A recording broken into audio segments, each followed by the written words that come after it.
Hello, everyone. Now I'm going to introduce to you just the basics of Antigone and the outline of the play to get us ready to start our rhetorical analysis of it. So this should be brief, but you do want to have a piece of paper to take some basic notes. And it is pronounced Antigone, not Antigone. Greek names, they're fun. All right. So I want to start off talking about, introduce you to the characters of this story. Of course, this story does take place in ancient Greece. And it's a story that all the audience would have known. It's a famous story. This is something that the playwright Sophocles was doing a rendition of, just like Disney's early movies, like Cinderella was already written, Snow White already written, Pinocchio already written. These are stories that were famous that they then did their own kind of renditions and versions of. Similar kind of thing here with Antigone. And of course, he's trying to make moral points. The playwright Sophocles moral points about um, what it is to be a good person, an ethical person, and a moral person in the ancient Greek culture. So it is a moral lesson, like a lot of fairy tales would be, though this is no fairy tale. This is a Greek tragedy. So let's get introduced to the main characters. There aren't that many. First up is Crayon, and it's either spelled with a C or a K, depends on if it's the Romanized or Greek version. And I know it sounds like a coloring device, but no.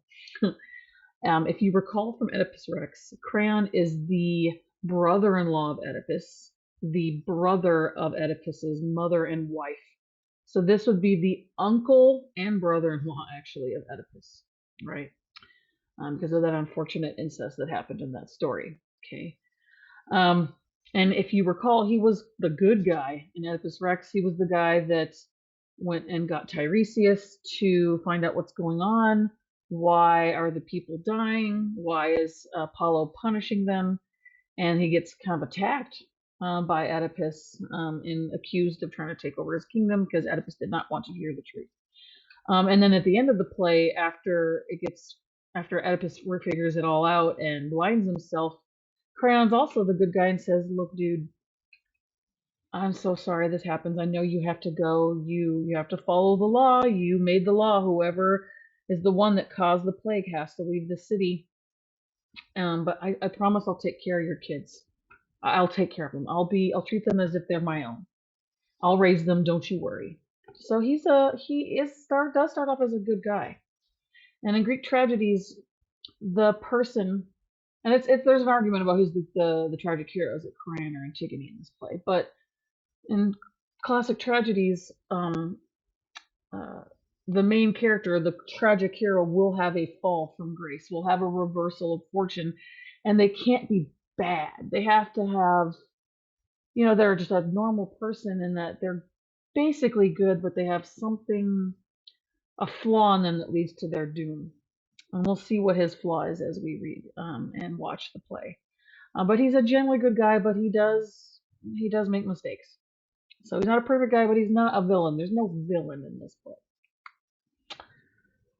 And then there's the characters Polynices and Eteocles, and we are not going to see them. They are dead before the play starts, but it's important to know who they are. Oedipus had 4 children, 2 sons and 2 daughters. Polynices and Eteocles were his sons, and then the daughters are Ismene and Antigone, and I'll get to them more specifically in a minute. But when the boys had come of age, there was a fight. The boys were having a fight about who should be king. And that fight turned into a war with Eteocles being on the side who a lot of people of their city-state thought should be the rightful heir, because I believe he was the oldest. And then Polynices thought, that's messed up, I should be king. And he actually got support from a neighboring city-state that's actually an enemy of their city-state. So city-states, think of them as kind of like, I don't know, mini countries. Greece was not a unified single country. At the time, there were a bunch of little kingdoms that had a unified language and religion, but they were not, and a lot of them had, allyships, but each kind of area of land. Think of them kind of like lords, right? Where they had land and there was a leader of that land, but there was no overall king like you would have seen in like Europe. So they each of the little lords were their own kind of kings of their area. So many kingdoms in Greece.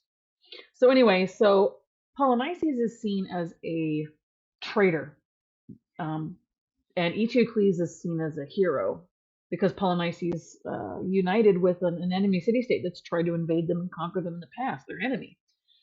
So this is a family fight that turns into a political fight, and in their fight, they kill each other. The brothers both destroy one another, so neither of them can be king. And the only male heir left in the line is Creon, so Creon becomes the king.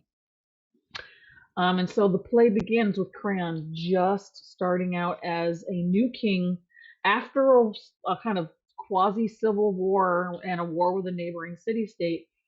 And what do you do when everything is in chaos? You got to put down some laws. Okay, and that's the beginning of the story. And the first law is Polynices, because Eteocles, because he was not a traitor to the state. He is going to have full honors, a big old burial and ceremony like a prince should.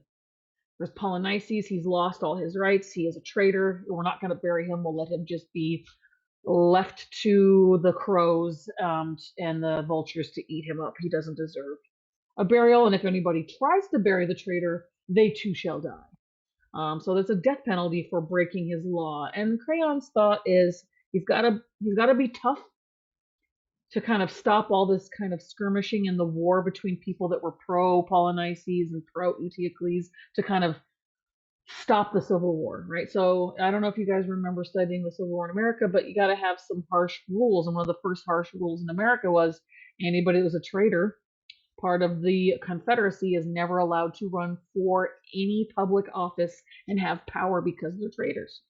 Similar kind of, so that we had to be rough and had to be tough. So he thought he was doing the right thing, but there's a giant moral law that's you're not supposed to do. It's a taboo. Part of their religion is you bury the dead with full honors, otherwise they become haunted ghosts and they cannot rest in peace. Even enemies you would bury. But that's not cool. So there are people that disagree with him, but he's the king and it's scary. Who wants to get stoned to death? I know I don't. So there's this moral dilemma of following a law that they know in their pit of their stomachs is against their religion and they don't agree with, but they also know that it's a harsh penalty. I don't want to get stoned to death to bury a traitor. And so who's going to do it for you? Well, he's got nobody left to protect him except his sister Antigone and Ismene. Antigone is the youngest daughter, and she's the braver one. Her sister Ismene is the weaker one, even though she's older. I don't know if they decided to have the younger ones being the stronger moral people because in the ancient Greek religion, Zeus is the youngest brother and he's the king. And he's the king because he's the wisest and the most wily. He was the one that was able to actually defeat their enemy father. So, um, not the wisest in every way, but he was able to win the war, right? And therefore he was king. So maybe it's something to do with that. Not sure. But Antigone is the little sister who actually was the one that helped Oedipus out, and she feels a strong moral um, belief in being to standing up for your family, about family values, and that you don't betray your family, even if they've done something wrong. You don't do them dirty. Yes, Polynices was wrong to be a traitor, but he's still our brother. Can't leave him to be a ghost and to be eaten by wild dogs and crows. It's just too horrible for her. So she's like, I'll risk death, I'll do it. Okay. And some people consider her the tragic hero because of her actions, of her being very prideful and sure of herself that she's doing the moral thing. So the main character is going to be Creon versus Antigone, this big fight between a niece and her uncle. who did raise her like a father. So it's, it's a major, it's again, it's a family fight about a family fight that ends up with even more family fighting. So I think a lot of us can relate at least to the disagreeing with your family members and having a fight, but this one a little more intense than I hope you'll ever have to deal with. Okay, so she's the protagonist um, in this play in a lot of ways, but Crayon could be considered the protagonist too. So it's interesting. So here's Ismene. Ismene is, as I said, the weaker sister. Even though she's the older sister, she doesn't want to rock the boat. She just wants to live her life and obey the laws and to not get into trouble. She has respect for the law. She loves her Uncle Crayon. She doesn't want to make him mad. And she thinks, like, look, I'm just a woman. And in ancient Greece, being a woman was nothing. You weren't allowed to leave the house without a male escort. You didn't go to school. You were illiterate. You were just a baby maker and a woman who took care of domestic things. And they even had different living rooms for women and men. The women would entertain the women, the men would entertain the men. So it was a very, women had no power, absolutely none. They were not even citizens. So, they're property of her husband. So she feels like, look, I have no power, so, who am I to question the law? So there's gonna be this fight between Antigone saying, let's bury our brother, and Ismene's like, nah, I can't. I'm too scared. I don't wanna. Who am I? I'm just a woman. But she's also a princess. She's somebody. And then there's Haman. Haman is the cousin of Antigone, Ismene, and Polynices and Eteocles. He's the son of Creon. He's a prince also, and he's also betrothed to Antigone. He and Antigone are in love. It's very common for cousins to get married in royal families. I know that feels incestuous even more. It is, but royal families, that's a pretty common thing for cousins to marry each other, even in the 20th century. That's pretty common. If you've studied anything about European history, cousin marrying is a big thing because they only royals can marry royals, although that's changing now, of course. But anyway, Haman is a really good guy who, he loves his dad, but he loves Antigone, and he also loves democracy. And I feel like this is a character that's kind of a place marker for the beliefs of the Greek democracy morals that weren't a thing during the actual time of the story, which is before Greek democracy, when it was kings ruling Greece. Because when this play was written, it was a democracy, and it was a direct democracy, though the only citizens were men who owned land who were 30 years of age and older. So women, nope. Slaves, nope. Children, nope. People didn't own land, nope. But it was a democracy, so he's kind of a place marker for arguing for the point that we should listen to the people and what the majority wants. That if the majority of the people think that Antigone is right and Creon is wrong about not burying Polynices, he should relent and listen to the people. So he's going to be arguing for laws should come from not the king, like Creon thinks it should come from, and not the gods that Antigone thinks they should come from, but from the people. So there's going to be this kind of arguing amongst the family about where do laws come from, where does morality come from. Okay, so and it's all sad, all of it, and you'll see what happens when he confronts his dad. Have you guys ever had a big fight with your parents? Well, this is worse. I hope for you. And then there's an unnamed soldier. Sometimes he's called the Sentry, who's a kind of soldier. He's got a lot of lines, but he's not named. Very interesting. I guess because he's not important. He's just a person. But he is a guy who is a snitch.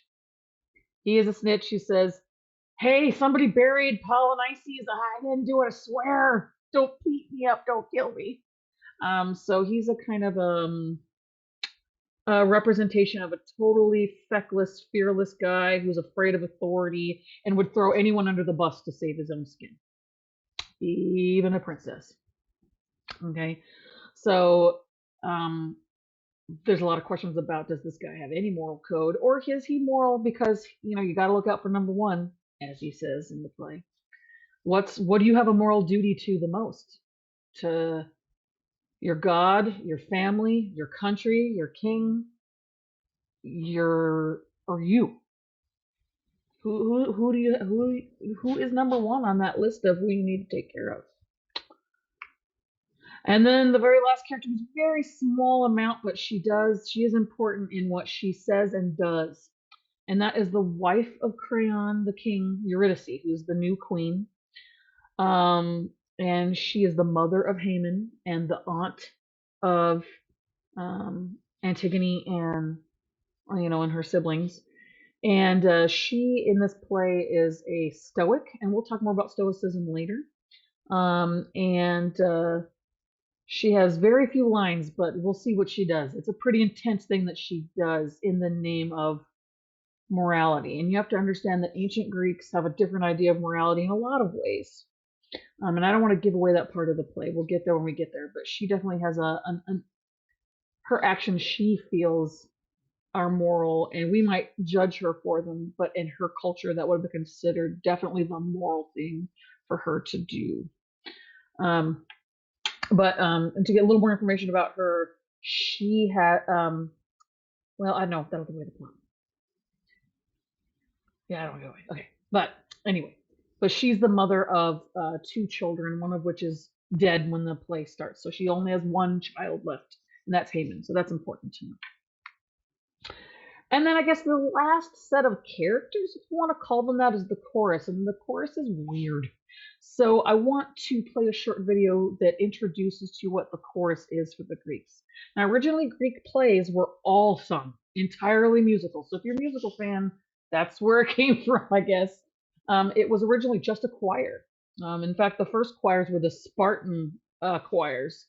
The Spartans were famous for their beautiful singing. That was like their main art form for that version of the ancient Greeks. They're warriors, but they're also great singers with their choir. And I almost wonder if that's why the military is such a strong music program now in that kind of Spartan tradition. But in any case, they were originally just singing, and they would sing in chorus, which means all together. And then they started to have soloists. And then the soloists turns into having two soloists and duets. And then it became so characters came out of the chorus originally. So originally it was just a choir, and then it was a choir with a soloist, and then they'd have a couple soloists, and then the play form kind of just broke into having a chorus being in the background and having the actors back and forth between the chorus. And there was dancing in ancient plays. And we won't get into all that stuff. That's way too nitty gritty for our purposes. But you do need to know about some basic parts of the play form. And before I get into the basic parts of the plot form of the plays at the time when the great three ancient Greek playwrights were writing their stuff, which would be God,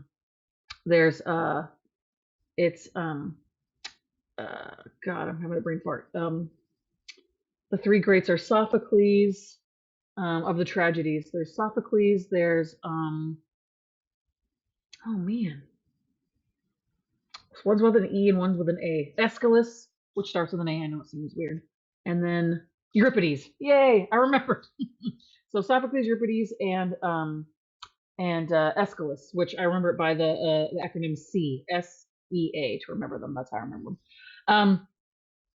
They had this form, so I want to talk to you about the form. But the chorus, they are in this play characters that talk and have opinions, and they're kind of a stand-in for the audience in a way, and also the narrator. So they will come in and they will give prayers to Zeus because of the Greek plays being basically going to church in February. Or was it the summer? I'm trying to remember now. But it was definitely like going to church, and it was a big deal. Like you had to go. It was a yearly festival, and so they would have to pray to the gods as part of it. Like if you guys have ever been, those of you ever gone to church and have gone to like plays for like Christmas, think of it that way, or Easter or something. And there was always a competition with many, many playwrights writing different plays, and there would be winners. And the big three, they were like the big winners. And the chorus would be characters that were, in this case, kind of the cabinet for the king. Like they're part of his kind of group of advisors. But they also are there to help the audience kind of reflect on their reaction to what's going on in the story. So they react and they summarize what happened in the scene that just had happened before, and they do give honor and thanks to the gods, to not make the gods mad, and to give thanks because they thought the gods are what gave them inspiration for the stories in the first place. So yeah, okay. So let's watch this little video about what the chorus is and how it works in Antigone. This was done by the National Theatre of London, and they did a really cool version of Antigone to look like it's like World War II. And the one that we're going to watch looks like World War One. Like the women are still dressed like ancient Greece, but the men all look like World War One in the set. It's very World War One, but minimalistic. You'll see. So a lot of times, directors like to kind of play with it and modernize things and make things interesting. So let's learn about what the Greek chorus is in Antigone and its importance, because it, on a first read, it's weird. So I do want to give you some heads up. So here we go.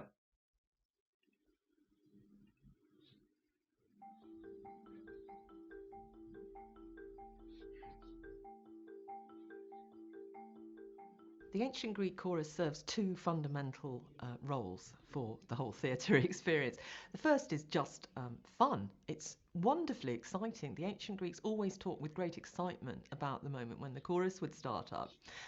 The other thing that the chorus did, though, was provide the perspective of the community on what was happening. So we don't just get Creon and Antigone fighting about whether there's a burial. We get the citizens of Thebes, the whole city actually, represented by those 12 citizens. There will be victory celebrations today and singing in the streets. Time to dance all night, to shake the foundations till the faint light of dawn flushes the windows. Now, with both brothers gone, Creon is king.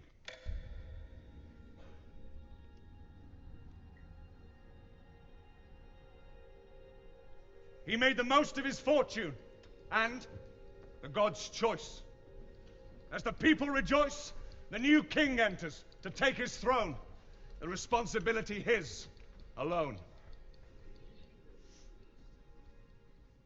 The chorus is maybe the most problematic or most challenging, or certainly the thing that you think about first when you think about how to stage these classical tragedies today. Polly read this version of the play, the Don Taylor version.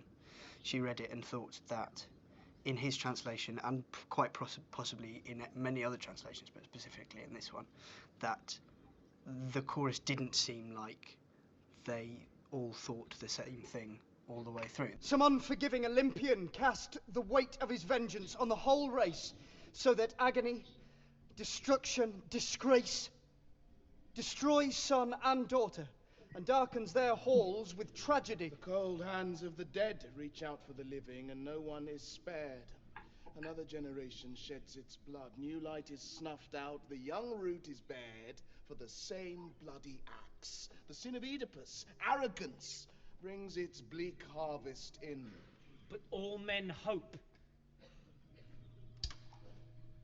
And some have ambition. If you look at the speeches very closely, that there is argument within the chorus. The chorus says, maybe it's this thing, or maybe it's something else. And when that's in one voice, that's interesting. But if you split it up into two voices, it suddenly becomes very dramatic. So you found that you could develop arguments within this group, that this group is not one homogeneous mass, but that there are different opinions and different points of view and different responses to the action that's going on in the scenes. So we knew that we were going to make the chorus a gang of men who were running one of these secret underground, they're called continuance of government facilities, is the posh phrase for them. But what was fantastic about the workshop week was being able to work out who those 10 people might be. If you were in charge of a country and you had to come up with a skeleton staff of 10 men to ship underground to run the country in the most economic way possible, who would you have? And okay, so you'd need to have your Attorney General, and you would need to have your military intelligence person. But you would also need the guy who was going to clean the bathrooms and make your sandwiches. So it was quite a fun week in terms of working out what the status of those 10 men might be, how they might interact with each other, and then to use that as a way of starting to carve up the lines, who has a low status line, who has a high status line, all that kind of thing. There was a kind of stylization to the chorus's movements in those sections, because we felt it, although I'm saying we were trying to make a real world, we also felt that it was really important that in the sections of chorus you feel that the world gets heightened somehow, that it becomes theatricalized. So there was a sense of that the business of the state, this kind of, these files and photocopiers and stamps and pieces of paper, could somehow become a sort of dance in those moments, that it could become musicalized and choreographed so that you felt a lift, and when that lift happened you could then hear this slightly more heightened poetry of the chorus sort of emerge from that and respond to that.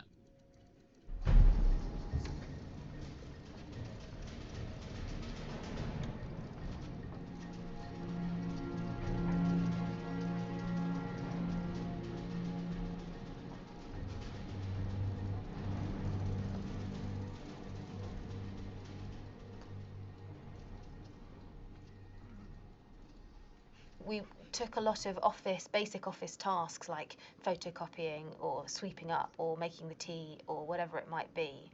And over the workshop stage, Aline, the movement director, and I would hone down those sequences into 5 or 6 very, very precise moments, work out how to repeat them, how to extend them, what they look like if they were speeded up, what they look like if they were in slow motion.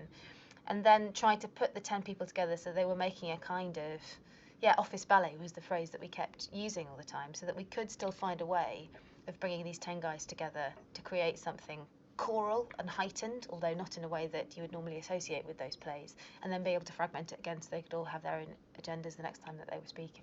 I think we're absolutely remaining the essence of a chorus, yet we are totally individual people and think individually.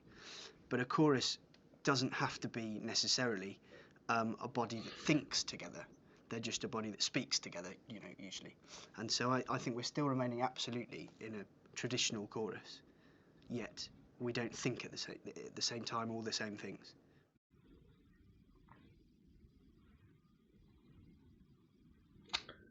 Okay, so you can kind of see a little bit about like what the chorus is doing, that they're kind of like this group of citizens that have these different ideas about what's the right thing to do, and they're kind of playing around with that kind of moral dilemma, and they themselves are having an argument representing all the different kinds of things that probably the audience are thinking, right? That as individual citizens that would be watching this play, and all the people have different ideas about what's the moral thing to do. So they're kind of a mirroring and reflection of the moral fight about what's the right thing to do here in this situation. If I could find this version of the National Theater's one, I will do it because it's newer. But both are the exact same translation that we have the copy of. They talked about the Don Taylor translation. If we can't, we only could do the older one from the 80s. The chorus does talk mostly in unison. They are very choral, but then some of them will pull out and they will talk to each other. So it'll be a mix of both choral speaking and individual speaking. So you can kind of see more of what a traditional chorus would be. Okay. So lastly, let's talk about kind of the context and the form a little bit. So this is what an ancient Greek, Greco-Roman, I think this one's actually in Italy, amphitheater would look like. And this is the stage where they would have actors coming in and out of those holes there. You see the little archways, right? And they would have a backstage just like we do. And it was, of course, that circular shape because they just happened to figure out that sound is circular, and so people could really hear from far away in that shape. And the stage was pretty big, so because they would have this kind of a ballet, as they said, but not literally ballet, of people walking back and forth across the stage to kind of add drama and interest, but also to make a kind of visual point about what's going on in the conversations. The ancient actors would have those masks that you saw in the video that have these like weird, creepy faces with an open mouth. Those were kind of like funnels to help project their voices. And they also stood on these kind of platform shoes to make themselves look bigger, so people further away can kind of see them. Especially if you were playing like a character like a king or a queen, they would make people of higher status be taller. And all the actors were men. Even the ones that were playing female characters, they would have been men wearing female masks and wigs and outfits. And everybody's face was covered with those theater masks. So they're pretty interesting. There are some neat classical renditions of ancient plays in Greece and Greek that I could maybe send you guys little snippets of just to kind of get the feel of what it would be like to be there in ancient Greece. But we will watch a British one for sure, just because we can't understand Greek, so it has to be translated, of course. And the Don Taylor one's nice because it's the most friendly in its translation in the modern tongue, as opposed to sounding all fancy schmancy and hard to understand. And there's many parts of the play. The first part's the prologos, and that's the part you're going to read first. And that's like the word prologue, right? And it kind of sets up the context, what happened before the play started, right? It's going to explain the war and the outcome of the battle and what the problem is, okay? Sometimes the chorus is part of that, but in this case, it's going to be Antigone and Ismene. And then the chorus comes. So it's going to be this back and forth between the actors and the choir, the chorus. And the first thing the chorus does is the parados, which is kind of that prayer to open up the play, but also reacting to what the basic situation is that was introduced in the prologue. So you're going to see arguing, kind of reflecting the arguing with the actors, and also making other commentary. But the first parados is going to be really religious-y sounding, so we probably won't get into too much of that for our rhetorical analysis, because it's mostly just telling stories of the gods and setting up, that this is, to honor and respect the gods. And then episode 1 is where the actors come in and the action starts. Okay, even though in this case the prologue does have some action, it's generally the action in ancient Greek plays start in episode 1. Okay, so the actors come in, action starts. So that's going to be your and this is going to happen, and then the chorus comes in the Stasimon, and they're going to be alone. The actors leave the stage, and it's just the chorus, like you saw in the video I just showed you, and they give background or respond or reflect on what happened in the events in episode 1. And so it's going to go back and forth 5 times because it's a 5-act play. So episode 1, Stasimon 1. Episode 2, Stasimon 2. Episode 3, Stasimon 3. Episode 4, Stasimon 4. Episode 5, Stasimon 5, and then a kind of exodus, the ending part, which could be like end credits or the kind of narrator reflecting on what's happening. And this would be the chorus alone again. So they go from a Stasimon to an exodus where they sing a song or speak poetry, reflecting on the wisdom learned from the story's tragic events. So it's like, and the moral lesson of this story is, right? So that there's no doubt, just like in church, if you've ever been to a church service, a Christian church service, is usually a reading from the Bible, and then the priest comes out and discusses, kind of the moral point of that story. It's not as long, but it's a kind of a short snippet conclusion of what the audience should be taking away, what wisdom from the tragic events we should walk away from through this story. Okay, so it's going to be 5 acts. So you're going to have again, the episode 1 is probably going to be the basic situation, and then episode 2 is the rising action. Episode 3 even further, right? And you have that falling action and conclusion. We're going to see the shift. It won't necessarily be like Shakespeare, where the turning point happens in Act 3, but it can. We'll look at that.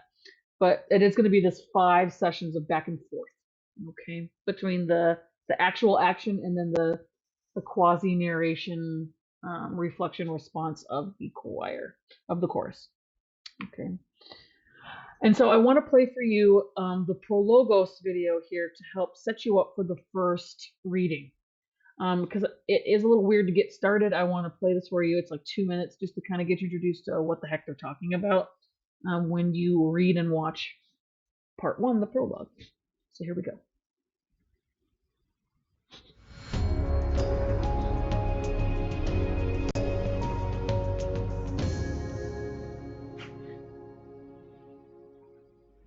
The prologue to Antigone sets the action in Thebes, in front of its royal palace. Antigone emerges from the palace with her sister, Ismene. She tells Ismene that she's brought her outside the palace so they can speak freely without being overheard. She asks Ismene if she realizes the gravity of past tragedies, which Antigone attributes to both the god Zeus and their father Oedipus. She also asks Ismene if she has heard the recent proclamation from Creon, who's their uncle and the king of Thebes. Ismene claims not to know anything, but mentions the fact that both of their brothers killed each other in battle, fighting on opposing sides. Antigone complains to Ismene that Creon has treated the deaths of their brothers unfairly. He gave Eteocles a proper burial and funeral since he defended Thebes, but he gave orders that Polynices, who fought for Argos, is to be left unburied and without funeral rites. Creon has also ordered that anyone who interferes will be stoned to death. Antigone tells Ismene this news should make her want to be worthy of her ancestors by doing what is just for Polynices. Antigone proposes they bury Polynices' corpse themselves. Ismene is shocked at the suggestion, since it would disobey Creon's orders, but Antigone argues that it would be a larger betrayal to Polynices to leave him unburied, and that it's their family duty. Ismene warns Antigone to think carefully about this decision and reminds her of their tragic family history. Their father, Oedipus, and mother, Jocasta, died tragically. All they have left is each other. She also reminds Antigone that they're both women and therefore they shouldn't fight with men. Ismene tells Antigone she'd rather obey Creon to avoid the harsh punishment if they're caught. Antigone informs Ismene that she'll bury Polynices with or without her help because she sees it as her duty to the dead, and she's willing to sacrifice her life for this duty. Those who do not uphold ancient burial rites, Antigone adds, rightly earn the loathing of the dead. Ismene reiterates that disobeying the king and his laws is not in her nature, and that she's afraid for Antigone. She cautions Antigone not to tell anyone of her plans, but Antigone says that she'd rather everyone knew. Creon's proclamation highlights loyalty and disloyalty to the city of Thebes. In his justification, Eteocles was loyal in his defense of Thebes and deserves an honorable burial, but Polynices was disloyal by fighting on the side of the enemy and therefore deserves nothing. Creon's threat to publicly stone anyone who disobeys his decision is extreme. He's using the opportunity to try to unite his citizens against their enemies after a bitter war. But Antigone's concept of loyalty is to her family, not to her king or city. She also believes that Creon's proclamation will offend the gods. Antigone sees the proper burial of Polynices as the right way to show respect to the gods, and she believes that obeying divine law is more important than obeying mortal law. Her concern about leaving Polynices unburied reveals her belief that she and Ismene will rightly earn the loathing of the dead. Ismene disagrees with her sister. Ismene's fear of being punished outweighs her desire to bury her brother. She's also weary of her family's past tragedy and sees Antigone's choice as one that will only lead to more of the same. Okay, so hopefully you can understand the kind of setup of the prologue, the prologos. And so when you're watching, I want you guys to be taking notes on, see if you can find one appeal to logos, one appeal to pathos, and one appeal to ethos as you are watching, for us to kind of annotate that together in our next class session. Okay, so I will see you guys soon, and I hope you will enjoy the play. And I know I'll enjoy listening to you guys flourish on your understanding of rhetoric. So see you soon.